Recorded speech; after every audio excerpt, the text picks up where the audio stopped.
Welcome. You're listening to the Healthy Moving Podcast, the show all about helping you to exercise less, but move more so that you will feel better. I am your healthy moving enthusiast, Jen Hoffman of stayathomeyoga.com. Valentine's Day is right around the corner, so I thought we'd talk about hearts today.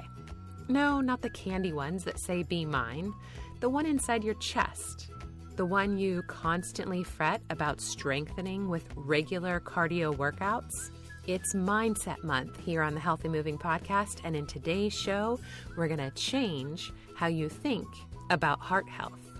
Of course, I do want to remind you here at the top, I'm not a doctor, and nothing I say should be used to replace medical advice, but feel free to discuss it with your doctor. I'm also going to answer a listener question about what to do on the days and the weeks when you just don't feel up to moving. Stay tuned. You and your Valentine will be glad you did.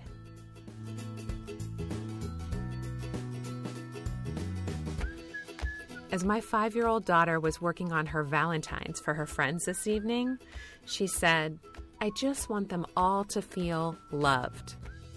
Be still, my mama heart." Well, guess what? I want your heart to be giving and receiving love for a long time. So let's talk about how you think about heart health. Right now, name 3 things that you either do or believe you should be doing to take care of your ticker. I bet I can guess the 3 things you name. Eat right, a heart-healthy diet. Exercise, you got to get in that cardio to strengthen your heart. And let's see, number 3, how about reduce stress? Everyone knows stress isn't good for the heart. Well, I want to invite you to think differently about heart health. Specifically, I want to look at the belief that you need to exercise your heart on a regular basis with, quote, cardiovascular workouts. Have you seen all the articles in the last few weeks about a recent study that was published in the Journal of the American College of Cardiology? The headlines have been pretty funny, actually. "Your lazy friend was right all along," and "Run fast, die young." But here's the tip. When you read news articles about a medical study, always click the link to the actual study.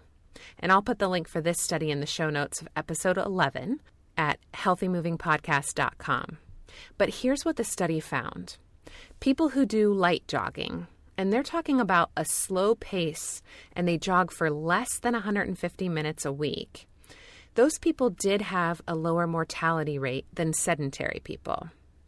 But more strenuous joggers, those who ran at a faster pace for more than 150 minutes a week, they had a statistically similar mortality rate to the couch potatoes. So what's going on here? Well, I don't have time to give you a full lesson on hemodynamics, that's blood physics today, but let me just tell you about the limitations of how we currently think about heart health. Traditional cardiovascular exercise, it does strengthen the heart, and it increases blood flow to the working tissues, to the muscles that you're actually using in your cardio workout. But we can do better. We can do a lot better. See, we have to stop asking our hearts to do all the work of circulating the blood through our body. Instead of just working to strengthen our pump with vigorous exercise, I want you to hire some other help. I want you to give your heart a team of workers to share the workload, to help it move blood around the body. You already have access to a whole bunch of these workers. They're your muscles, and not just the big ones you think of when you think of your muscles. I'm talking about getting over 600 muscles in on this action. When more of our muscles are innervating or working, they quite literally pull blood into the capillaries, which decreases our blood pressure and takes a load off the heart. So how do we get our muscles to share in the workload? Well, we have to stop thinking we can compartmentalize our movement. We can't get our movement nutrients that we need to get this good muscle action, this whole body muscle action. We can't get that in short bursts of exercise, several times a week, and then just sit on our rumps for the rest of the time. We have to learn about optimal alignment and work to restore it in our body, because it's only when our muscles are at the right length, both strong and flexible, that they're best able to support the heart. And here's the really fantastic news. When you start to think differently about exercise and movement, you'll discover new and amazing ways to get your moving in while you're doing your life. I'm currently in the middle of a 6-week challenge with some of my students, and I asked them to tell me specifically how they're getting their movement in while they live their life. And they're telling me some really amazing things. But here's an example of what one person said to help you see exactly the kind of shift I'm talking about.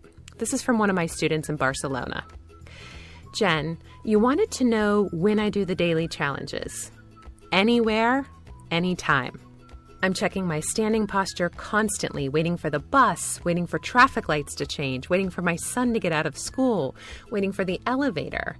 I try to add eye breaks whenever possible. I check my sitting posture whenever I sit on a chair, which I've realized isn't very often.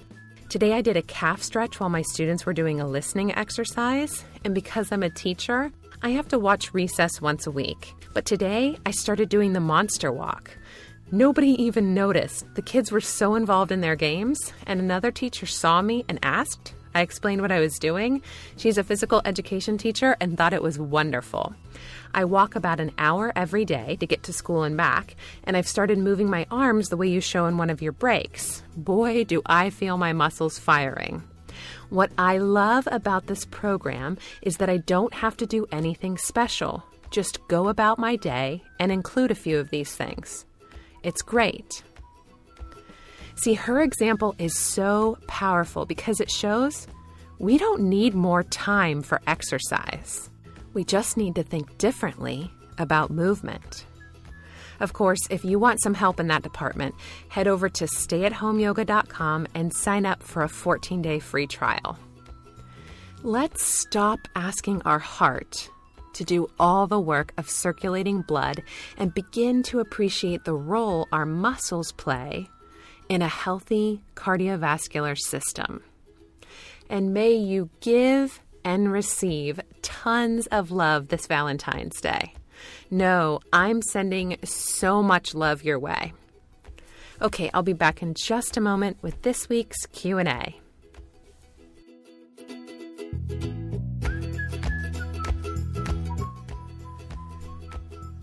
Before I get to today's question, I just want to remind you that I'm teaching a free live online class this Wednesday, that's February 11th, in the evening. If you'd like to join me, just head to healthymovingpodcast.com and enter your email address and click the blue Get Access Now button. Okay, let's hear from Kristen. Hi, Jen. This is Kristen in Alexandria, Virginia. I was wondering what you would recommend for weeks when you have so much stress and so little energy that you can't get to a yoga session or even any kind of healthy moving throughout your day. I'm thinking specifically of weeks where, you're just so drained every day that really even getting time on the mat is just too much to do. Getting through the day is about all I can handle at times like that. And it's funny because those weeks are the weeks that I feel I need time on the mat or a quiet walk more than ever, but I just can't get to it. So what would you recommend for those situations? Thanks so much. Love the podcast. Bye. So we actually had a great discussion about this in our Facebook group, and our members had some fantastic thoughts.